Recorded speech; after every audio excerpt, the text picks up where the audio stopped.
Hey, I'm filling in for Dylan Malfatti in sports, and let's get right into it. It was a beautiful day for baseball at Supplesio Field as the Grand Junction Tigers faced off against the Montrose Redhawks in a makeup game from yesterday's rainout. Now let's pick this one up. In the bottom of the first, Redhawks up one, but the Tigers have two runners in scoring position with senior Ben Coleman at the plate, and he comes through big time, driving in Colton Romero to tie the game up. But Redhawks pitcher Gage Wareham would limit the damage with a strikeout right there of Jace Satterfield. Now to the second. The Redhawks would have a runner in scoring position but can't capitalize thanks to a great scoop at 1B right there by Will Applegate. What a play. And the Tigers would make them pay with thanks to a Landon Scarborough rope into left center field. That scored two, but the run scoring party would not end there for the Grand Junction Tigers as they would pile on 10 runs in all, while Montrose would keep it close, scoring 6 runs on their own.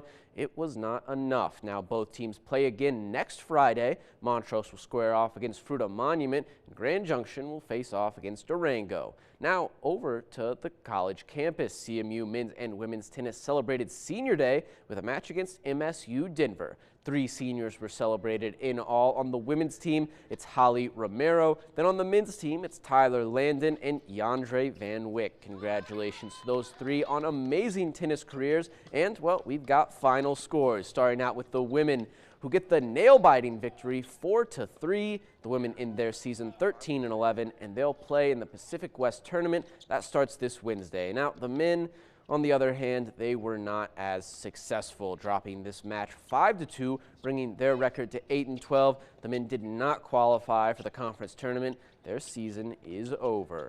And now, while I was at the tennis match, our own Derwin Worrell stopped by the Lady Mavs softball game, and he has your highlights.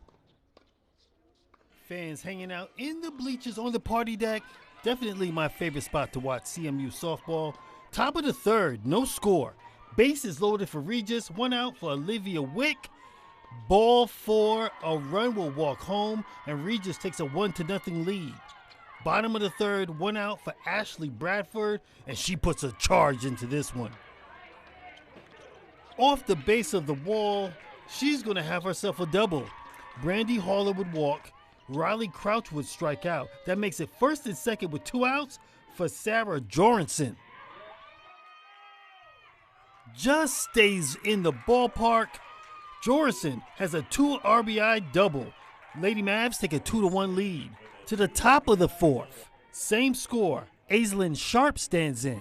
That shot just ate up the shortstop. That's going to allow another run to score.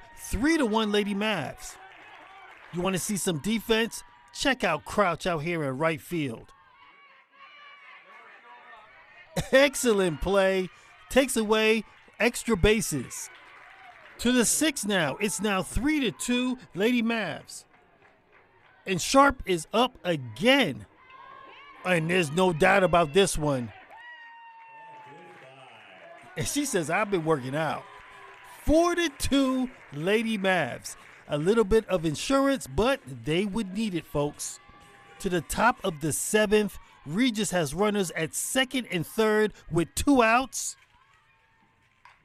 Sienna Reed comes up big. 1 run is in. There's a play at the plate. Not in time. And we are tied up at 4. To the bottom of the 7th, Ileana Mendoza with the winning run on 2nd. Slow roller at first, not in time. Back to the plate, not in time. That's your walk-off. That's your ball game. And CMU walks it off, and they beat Regis 5-4. Wow, that is quite the game. Ended on a walk-off. But CMU would lose the second game of their doubleheader, 3-2. Ashley Bradford had 3 hits. One of those was a home run, and she had those 2 RBIs in that second game. Now, CMU baseball also took advantage of this beautiful day. They faced off against number 3 in the country, Rollins College Tars. The Mavs fell 6-4.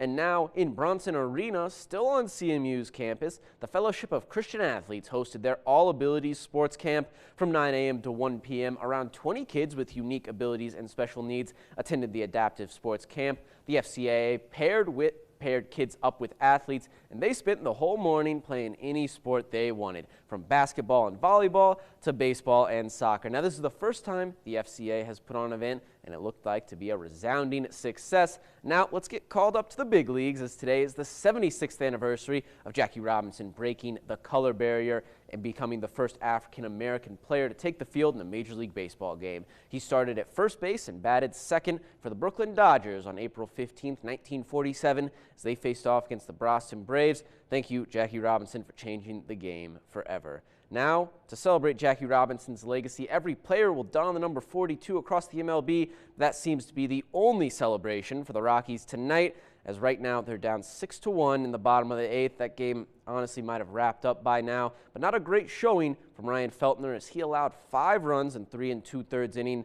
before being pulled. Rockies will play tomorrow against the Mariners, but that's all the time we have for sports. Stick around, we've got more news after the break.